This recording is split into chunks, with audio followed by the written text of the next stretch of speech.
Hi, everyone. I'm Linda Bennett, your spiritual counselor and psychic host for Metaphysically Speaking. Namaste, which means to you new viewers, Namaste means.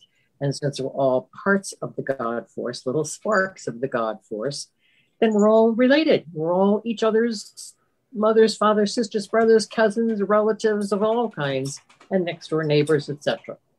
So that's a nice greeting, and it's recognized worldwide.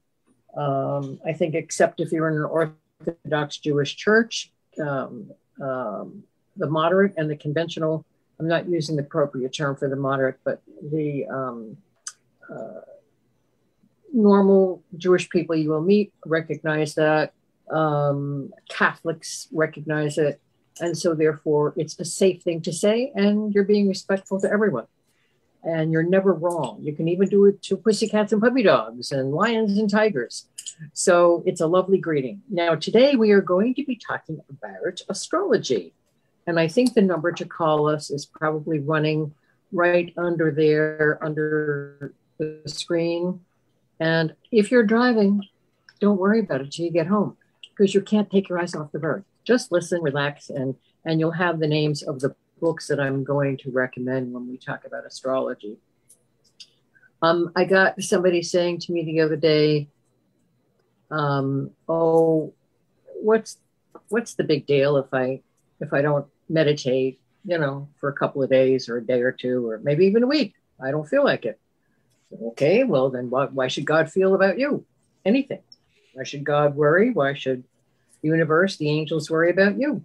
So they thought about that for a while. They said, "What does it have to do with it? God knows my intentions." And I said, "Yes, but do you know your intentions?" And actions speak louder than words. So by sitting there for 5 bloody minutes and taking time to say, "Hi, God." I know children do that a lot. They'll say, "Hi, God, hi, angels, I'm tired," which is precious because it comes from the heart. But if you're an adult, you take a little more responsibility for your actions and actually put 15 minutes into your soul. 15 minutes into your soul means 15 minutes of investing in you. Why should anybody else invest in you if you don't invest in you? So every prayer, if you pass an accident, even as a little girl, I used to say, "Oh, God bless them." Say, "God bless them." You don't know who it is. You have no idea. And I always bless the police, because I know I had a cousin who was an officer, and you think, "Oh, well, they're used to it." They never get used to it. They never get used to the blood, the terror, the sadness, the misery, whatever happens in a car accident. So say a prayer for the firemen, for the policemen, for the emergency workers carrying the patients to the hospital. It's a lovely thing to do. It's kind, and it radiates light. It's like you're turning on a heart light. Remember that with E.T., little E.T.? Turning on the heart light of universal love and caring and emotion. So it really does matter. If you say a prayer for someone, and if you are thoughtful enough about yourself and about your life, that you will spend 5 minutes, 10 minutes, at least 15 minutes a day. You can make it 7 and 8 minutes. You can make it 15 minutes straight, and do it when you're quiet, and do it when it's quiet in your neighborhood. Do it when you have nothing else to preoccupy your mind for 15 minutes, and you can sit there and listen and talk, and you just have to do Om or Om Mani Padme Om. So that means the jewel in the lotus, the male, female energy of God. And you're simply acknowledging that. Mother, father, father, mother, it doesn't matter. Just quietly go into yourself, sit up straight, palms open on your lap, and just quietly focusing right here above the nose, between the eyebrows, and Om. You can do it out loud. You can do it silently. It doesn't matter, as long as you're doing it. Okay, now, for those of you who think astrology is stupid, okay, but let me explain it to you, and then after I explain it, maybe you won't think it's so stupid. Astronomy and astrology are all the same thing. The First Council of Nicaea said to the astronomers, astrologers, um, pick one.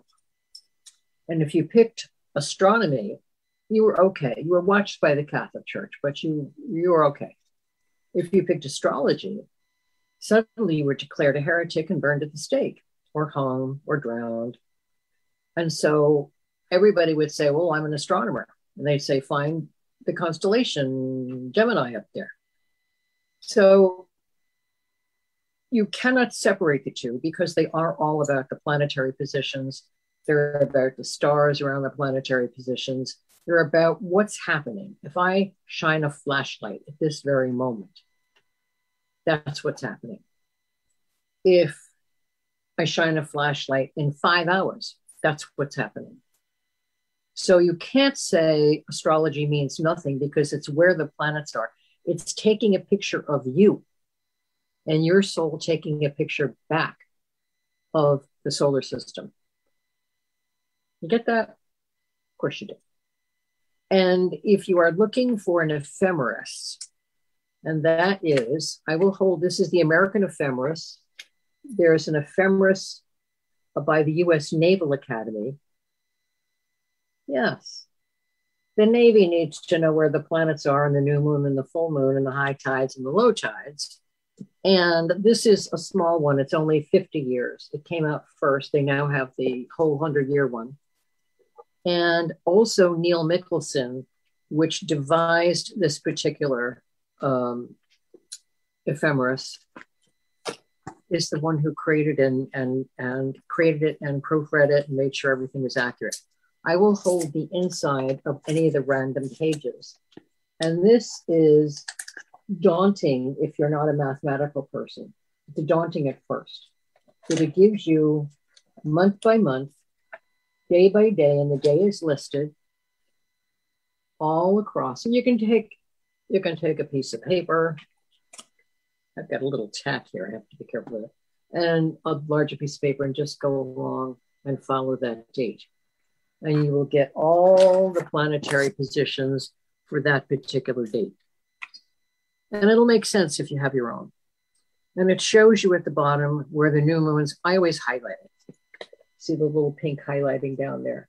I always highlight the full moons and the new moons, the full moons, the new moons, and all the eclipses, because that makes it easier as you're flipping through looking. So that is what you would get if you want to think about starting charts. Your Astrologer's Handbook, which is an old book, and they may have come out with a revision, The Astrology of Human Relationships, but it's the Astrologer's Handbook.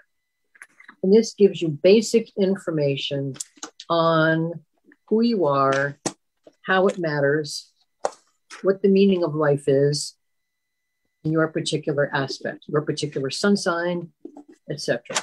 And again, what the planets mean. It's not supposed to tell you whether or not you're supposed to get out of bed today. It's going to tell you if you do your astrology chart or if you have it done for you by a reliable, not the cheapest, because the cheapest doesn't have the most sophisticated mathematics punched in their computers. They just do general. And if you're used to looking at astrology charts as long as I have been, you can tell. And also, if anybody says, well, whatever degree your rising is, that's the degree for all your houses. That's a lazy person. That is incorrect. If you're 10 degrees of something, that's important. It has meaning. Why? Because number one, it has the vibration of the number 10. Two, it depends upon the decant that you are in. Okay. And of course, I've looked for an astrology chart and I cannot find one, but we all know what they look like. A circle with 12 pi, 12 sections in it.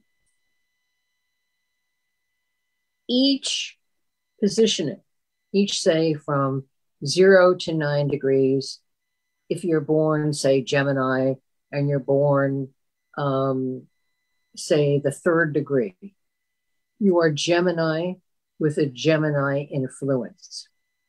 If you're born in the next 10 degrees, you're Gemini with a Libra influence. Am I going the right way? I'm finding 9. I'm doing it backwards for you. So that's Gemini with a Libra influence. The last 10 degrees or 9 degrees is Gemini with an Aquarian influence. And what does that mean? It means that, yes, you're a Gemini, but you have the thought patterns buried somewhere in there of Aquarius. And that has special meaning. So if you find somebody who says, oh, whatever the degree is of your rising sign, that's what everything will be. That's not what everything will be. You can open up the ephemeris and find out what that is. That's lazy.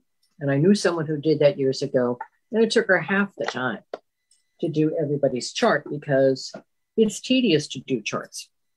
And I don't do them anymore, but when I did do them, I have a color code system so that if I dropped you the next day, even you could figure it out, because I would highlight your sun position in each, your sun position where it is in your chart, your moon, your rising, everything had a chart position color. And then you would refer down to, say, yellow, which is your sun sign, blue, which is where your moon would be. And I had a listing of all of the planetary planets and their meanings. So you could say, okay, I'm a Virgo sun sign. Where is it? And I would have it written down here. So it would be redundant, but you would have it written down where the planet Virgo is in your chart. I'd say the third house and what the numerical evaluation was. So if you're looking for your moon position, you find the blue on your chart. You look down for the blue on the little scale down here, and you'd see blue. It'd be highlighted, and you'd know what degree you were and what the meaning was.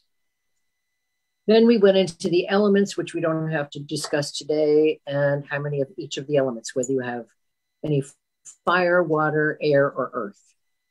The practical astrology does not deal with the ether or the spiritual level. But if you're an astrologer that deals with spiritual issues, you'd want to be aware of that. And that's also where the degrees come in, because certain degrees have more importance and value and intensity. Intensity. Am I saying that enough? Intensity than others. And certain things mean that this is kind of a warning for you. This is kind of a test in this area. So you have to be really cautious. And if you have a good astrologer, the astrologer will tell you what you need to worry about. Many years ago, and I know I've said this on the show before, I did a class on astrology. I did another class on numerology. I did a class on the tarot. And then I said, I think they're ready. I was wrong. I think they're ready for the astrology, numerology, tarot class, because everything intertwines. The numbers of the tarot cards interweave with astrology, and they all have their astrological affiliations. Numerology, what did I just say? The degree in your chart of where your sun is, your rising is, your moon is, your Venus, your Mercury, your ability to communicate, has meaning. And that intertwines with the tarot. And so, as I told you before, as I looked around the room, I saw the slack jaw and the drool coming out of people's mouths. And I knew I was done for. And then it became known as the astrology, numerology, tarot class from hell. So the second time, there was a little less drool. And the third time, it began to sink in. It began to make sense, where you could see that numbers have meaning. They're not just floating out there doing nothing. They have meaning. And each meaning has its own importance, its own value. And how that relates in your chart has value for you. You can have 10 people born on the same day, all at different times, and their charts will be different, except for their sun, but it'll be different degrees. So that has its own special meaning. Just the time you're born. And my aunt told me, who was a surgical nurse and an OBGYN nurse and an ER nurse, and my cousin, same thing. said that most of the time, the nurses don't write the exact time down. Nowadays, they do because they know about astrology. And if they're a Catholic hospital, it's probably not going to be written down. But because they don't want you to be doing astrology, they think it's the devil's work. Because anything that the Catholic Church didn't approve of course, the devil's work. I don't think they understand that the rest of the world has meaning and also has been doing very nicely for thousands and hundreds of thousands of years without the regulations of the Catholic Church. Remember, if you're a Catholic, we were told that you couldn't see a certain movie, you couldn't watch a certain TV show, you couldn't read a certain book, that certain movie stars were evil. And I looked at my father, who just looked straight ahead because he just did not want to engage in a conversation at that time. And I said, Daddy, that's crap. He said, we'll talk about it later. So I think I've told you before, I was always arguing with the priests and the nuns, and I was always being sent to the Bob Burns' office, who was the head of the parish at the time. And I predicted how he was going to die. And when my father told me that he had passed along, I said, did something rupture in his head? Like I said before, he says, yes. So I just see certain things as a psychic. And I thought, what a surprise he's getting. What shock to the system is he getting? Plus, he was trained by the Jesuits. And I understand the Benedictines are very knowledgeable as well. But Jesuits have been scholars for years, and they know all about other religions. They know about astrology. I have been told by a reliable source that not only does the Dalai Lama have an astrologer who advises him, because it's not just what happens to you, it's what's happening to the world today, tomorrow. So you have to understand how to relate to others. But that the Pope also has an astrologer available. So the Vatican knows a lot more than it's busy sharing with its Catholics. But your problem is to make sure that whatever information you gather, whatever information it is accurate. Because yes, you can have your astrology chart done. And if it's not done properly, you're getting incorrect information. And in order to know what your rising is, because that's what your sun sign will be next time, and I will explain that to you, you want a very simple little soft cover book called Rising Sign. That is always the 9 o'clock position. If you look at your chart as a clock, and think about it literally as a clock, because it's the time clock and story of your life. So it's always the 9 o'clock position. And you have to have your exact time and location. Now, if the doctor says, well, it was between 3 and 5 in the afternoon, that's not going to work. If it's the time of year where things are getting dark because it's now the fall, ask about that. Ask as many questions. Is anybody celebrating anything? Did they hear any singing? Find out as much as you can. If you can't find the rising sign, they can just do a general, and no astrologer is going to take personal responsibility for the accuracy because they can't. It feeds off the time you were born. So my aunt and my cousin said that nurses will say, well, I was on from 8 to 6 today, and so sometime before I left. So they'll make it, 5:30, 5:45. Maybe you were born exactly 6:01. Maybe you're born exactly at 5:15. Huge difference. So make sure that you get the information, even if you have to ask every member of your family who was around at the time. And you'd be amazed. Sometimes your grandmother will say, oh, we always ate at 5 and you were born in the middle of dinner. Okay, so you know how long it takes your grandparents to eat. Figure maybe you were born at 5:15, 5:30. 15 minutes is not going to kill you, okay? It's going to be pretty accurate. But it's the roadmap to your life. It's the menu of options that you have. And some people say, well, who cares? Well, because when you're born, until the time you start having your hormones pumped, and they've been pumping artificially for years because of the chemicals our parents took and the hormones and all kinds of stuff. So you have to find out what kind of drugs your mother was on and your father, because you may have,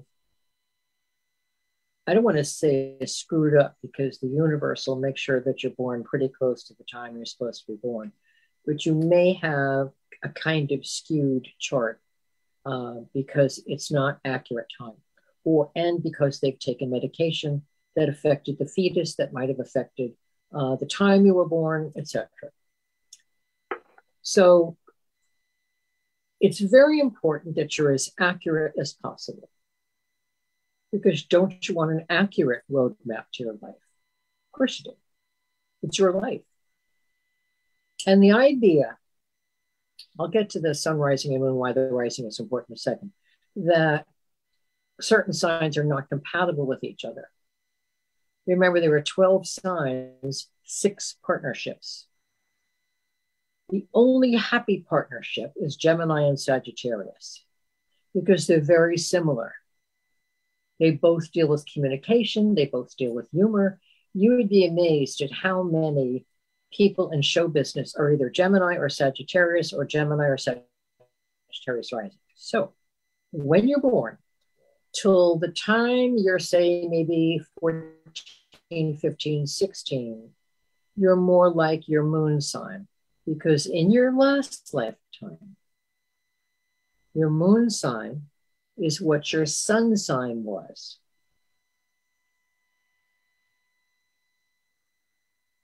And your rising is what your sun sign is now. And if you look at your chart, you can see, say the moon is in Scorpio. You were a Scorpio sun sign. And whatever your sun sign is now, that was your rising. So if you have your chart done accurately, your rising now is what your sun sign will be in your next lifetime. And your sun sign now is what your moon position will be.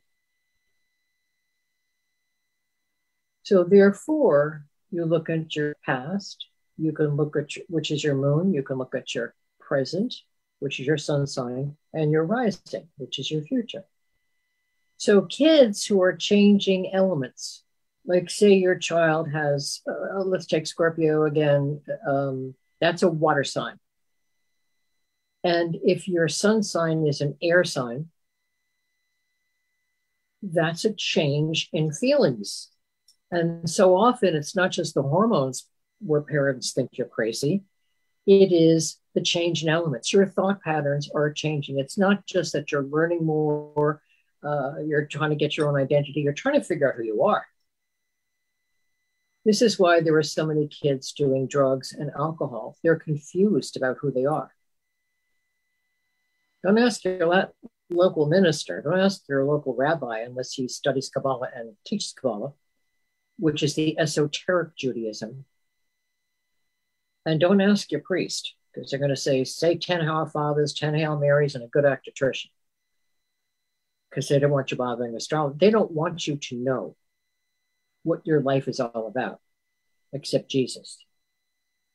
If it was the time of Mary and Jesus and Joseph and Mary Magdala, his wife and the children, his sisters and his brothers, astrology was important.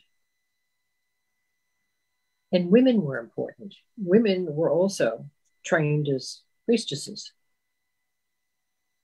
So therefore, this disrespect of women is cultural from the Middle East and cultural from men abusing women, throwing them out, getting another one, throwing that one out, getting another one.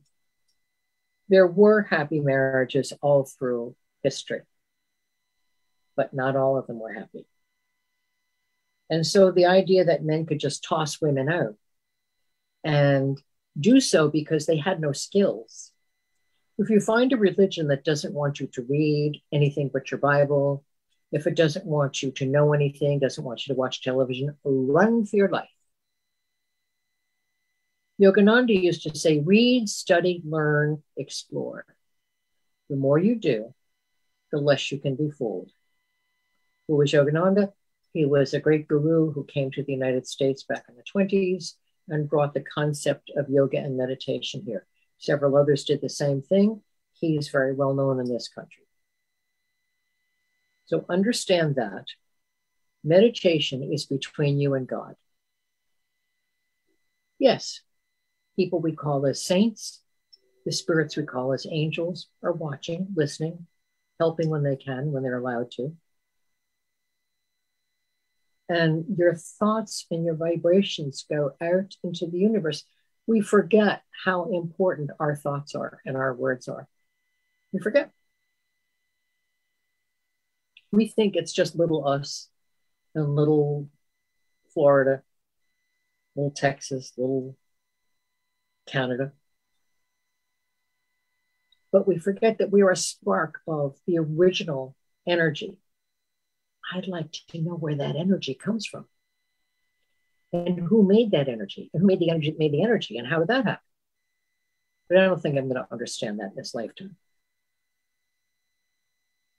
What's important, though, is that you remember that you are a spark of God. And each time you do something that is anti-God, like be cruel, be manipulative, rob banks, attack people, that is anti-God. It is not the highest behavior. Would you want God to see you? God understands, God knows. God ain't happy, but the God force knows. So do your guardian angels. They have to take another Excedrin every time you do something incredibly stupid. So your chart is a description of the lessons and the timing of those lessons that you are going to go through. And if you want to get the Astrologer's Handbook, which explains a lot of this to you, so it'll make more sense to you. I know I have to talk in shorthand because I could spend 2 hours talking about the rising sign. And those of you who are listening would go, you have a headache and fall asleep. You're only interested to get your chart done, and you're only interested if it's your sign. And I understand that. But if somebody says to you, well, Aries doesn't go well with Gemini, or Aries doesn't go well with Libra or with Taurus, I would say you don't look at just your sun sign. You look at your rising. You look at the person's communication planet, which is Mercury. Where is that? You look at the emotional level, which is Venus. You look at your Saturn, which is generational. And you look at the Pluto, which is generational. That means Pluto is in the same position for about 25 to 31 years. It depends because we have ebbs and flows, and we don't have a perfect calendar. The Mayans had a perfect calendar. We don't have a perfect calendar. So don't worry about what the sun sign is saying. Concern yourself with what is the behavior of the individual. That's the first thing you have to consider. Is this person living up to the highest potential? Then you shouldn't have problems if you're living up to your highest potential. There are assets and liabilities in every sign.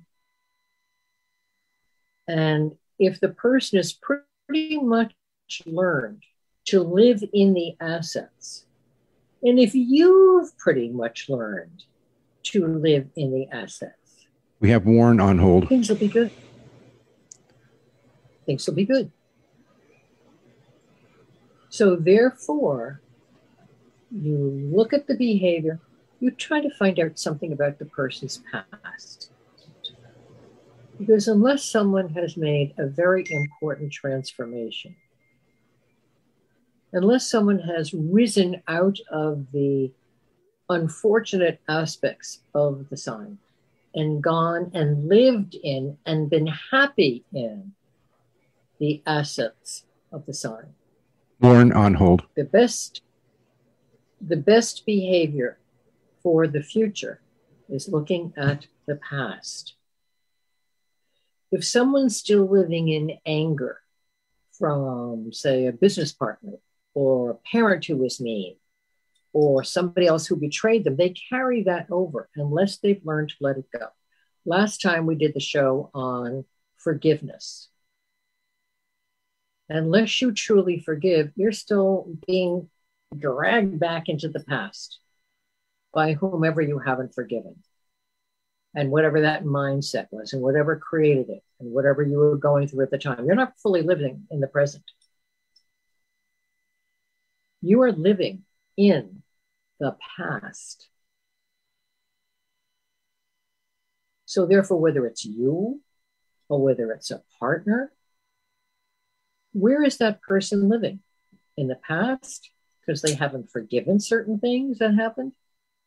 Are they living in the present? Are they looking forward to the future? When you get to be around 35 or 40, you start learning more and living more into your aspect of your rising sign. So you go through 3 stages. Your moon position, which is what your sun sign was last time, and that's how you're born into the energy. And then when you get to be around 14, 16, you're changing because you're now more your sun sign. And then you go through another change when you get to be around 35 or 40, because now, if you've learned the lessons, you're responding a lot and looking forward to your rising information.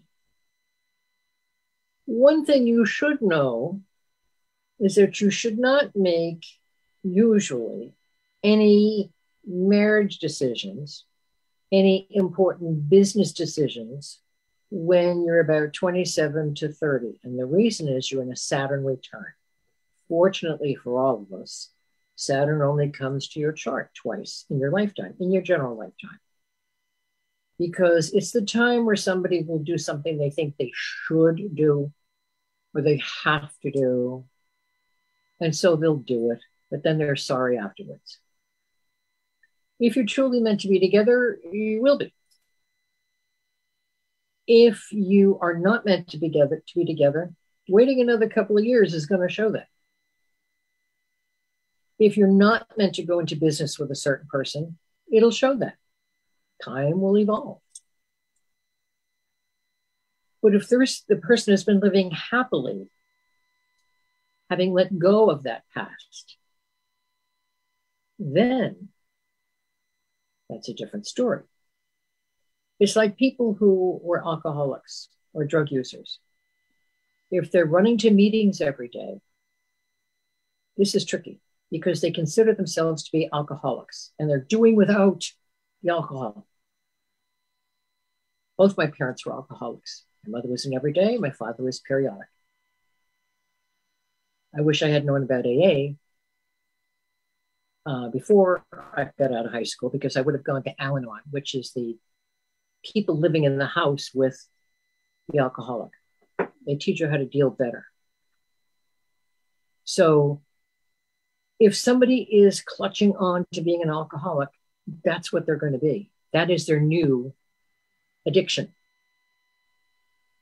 If they say, if they're finally and haven't been drinking for years, and they say, I go once a week, once every couple of weeks, whatever town I'm in, and there's a network you can find out in whatever town you might be visiting.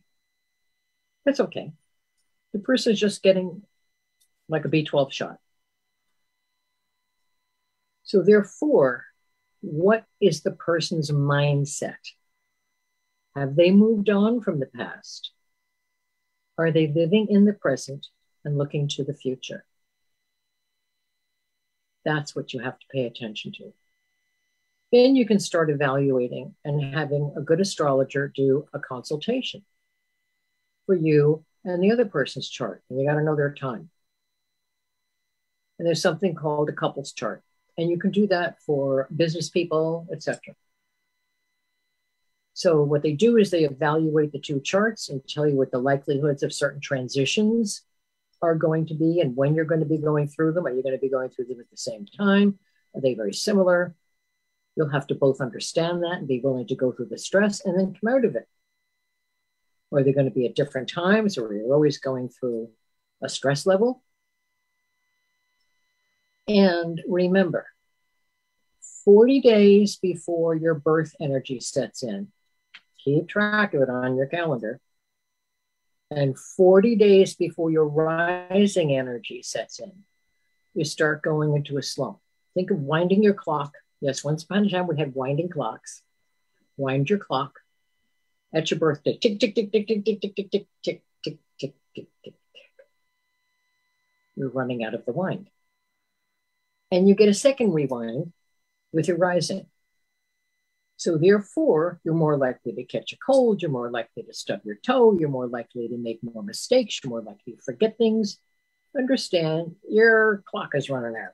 You need a new birth energy to give you that new boost.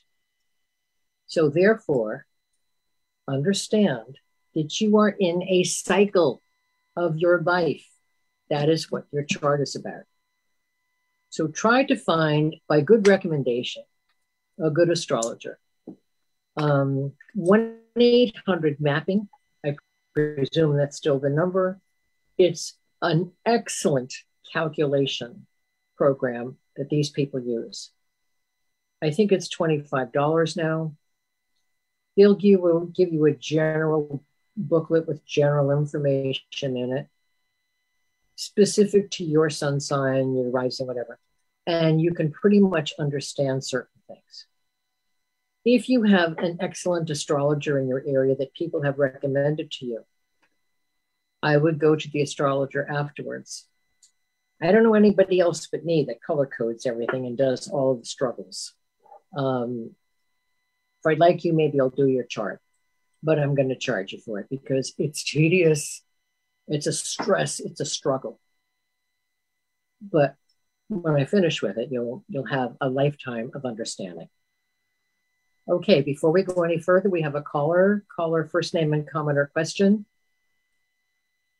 Hi, Linda. My name is Warren, and I'm a huge fan of the show back in the 90s when you had your Cablevision Metaphysically Speaking show, and used to watch that religiously. And Great, so happy you. that you're still doing this. And, thank you. What can I... Well, you know, my question is this. I'm a Sagittarian, and I'm just curious, why is it when I get close to my birthday, maybe a week prior and a week after, I feel kind of down?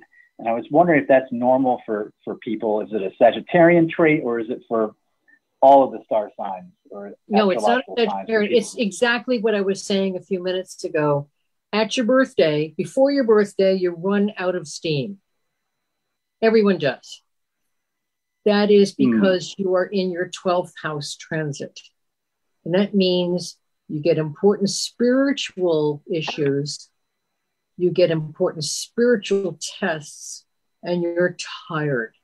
So it's the universe saying, we're hanging you out to dry, but we're here waiting for you to come alive and understand that this is a test. So it's perfectly normal. If you're a Sagittarian, you're starting yours at the end of October, maybe the middle of October. And everybody's a little different. Scorpio is the worst to be because it's so intense. It's the most intense aspect in the zodiac. In spiritualist, in mundane astrology, which is everyday astrology, it's the scorpion. And then if you rise above that, it becomes the eagle. And then if you rise above that, it becomes the phoenix. And it's the power of life and death. In spiritual astrology, it's the female energy of God. So instead of 40 days before your birthday, it's 60 days before your birthday. The good news about Sagittarius is the same good news about Gemini. Because I'm a Gemini sun, you're a Sagittarius moon. We get along well because we have a great sense of humor. We have a great understanding of other people. We have a great ability to communicate. we make great teachers, we make great people in show business, we make great um, people who communicate somehow, whether it's through music or teaching science or writing. It's a wonderful way of being able to go through life with a sense of humor. Other signs, like, say, Capricorn and the earth signs in general, except for Virgo, I'll explain why in a minute, but say Capricorn and Taurus are very difficult to be because they like things the way they like them. So does Virgo. And they get stuck. So Sagittarius leaps out, flies out like a bird out of a cage. So it's normal. Do you happen to know what your rising sign is? He hung up. Oh, okay. So if you can find that out, then you'll go back 40 days. And on your regular calendars, many times they will have when the sun goes into Libra, when the sun goes into Scorpio, Sagittarius. And I get the Llewellyn calendar. And you see, I make good use of it because of all the notations on everything.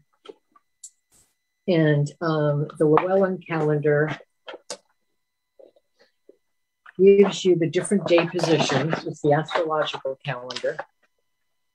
And it's got different artwork every year. And it'll tell you when the sun is changing. It'll give you the information for that day. And you will learn about squares. Okay, you've got squares, you've got triangles, you've got sextiles, which is like bing, bing, bing, that kind of star with lines. You've got the double O's at an angle, which I always say is if that's opposition, I go, uh-oh. So that's opposition. And you will find which aspects might be more difficult. So if you see a couple of squares on a day, you'll say, okay, there's going to be some difficulty. People are going to feel stuck. They're going to feel like they've got to take a position. And that position is going to be it. And that's all there is to it. Well, it's like banging your head into the wall. What's the point? So getting the Llewellyn calendar, and they're not advertising, I don't get a dime for this. Getting the Llewellyn calendar is a good thing to do. Even if you say, oh my gosh, all these numbers and all these symbols but it tells you in the back of the calendar what all the symbols mean. But it also gives you a yearly profile of what you can expect for that particular year.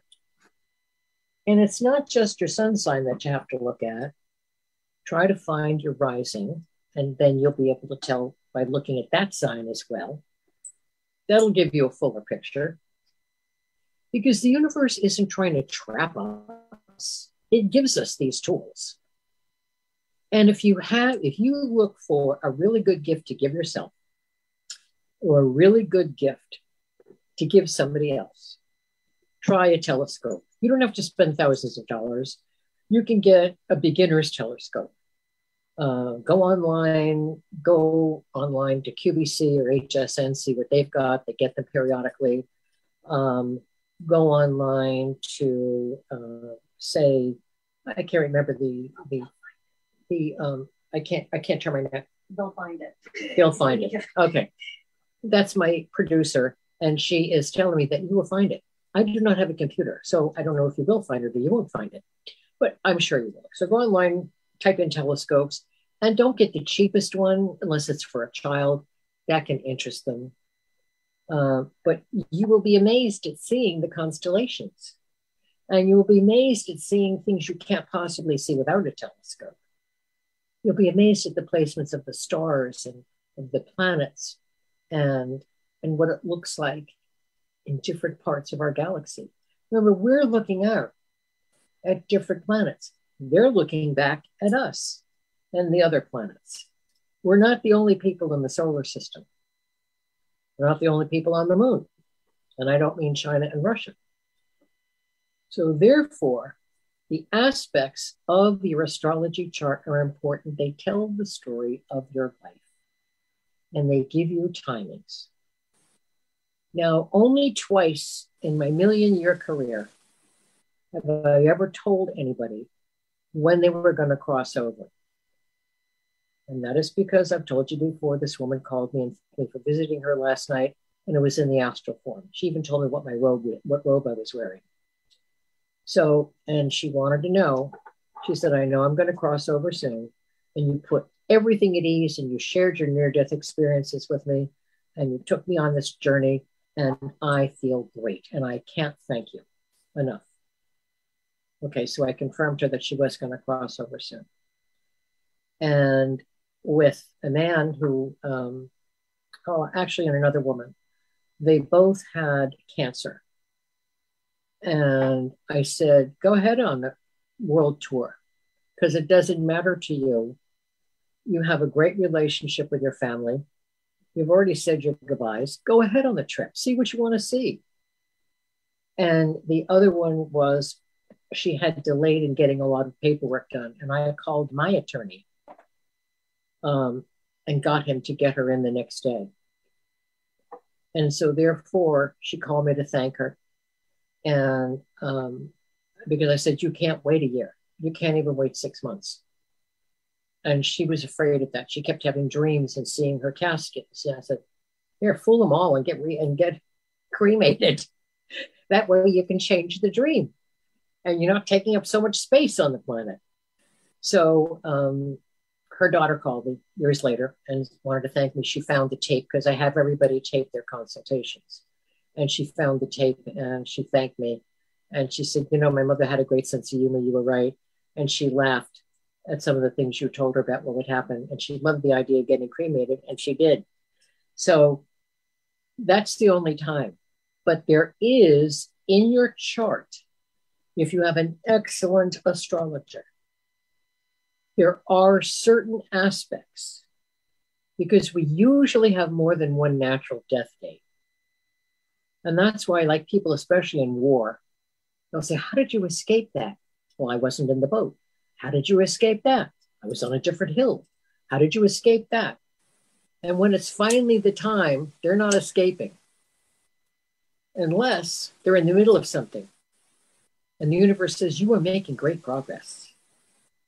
So therefore, we're going to give you some extra time to complete that project. And then we'll bring you over. So there is one natural death date that is not negotiable.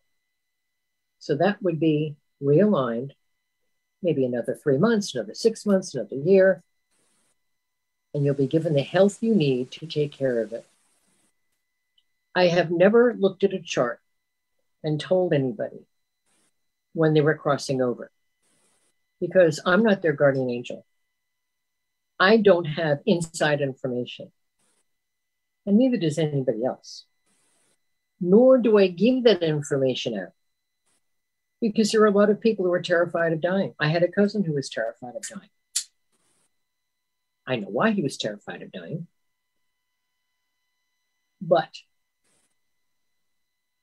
And I taught him so many things, and he wrote a book. And I said, I taught him that. I taught him that. I taught him that. So therefore, he was afraid of dying because of certain things that he had done in this lifetime. And he's dealing with it now. And I'm sure that he's gotten the clarity he needs. The drama is over. I promise you, I've had 12 near-death experiences. I promise you that it's so quick. You're almost unaware of it unless you go into it consciously. And that is called Maha Samadhi. Samadhi is a state of quiet and silence. And the Maha means you are making your intentional transition. You're well aware of it. You knew it ahead of time.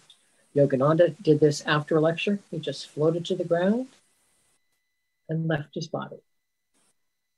Other people do it as well. Meditation isn't killing you.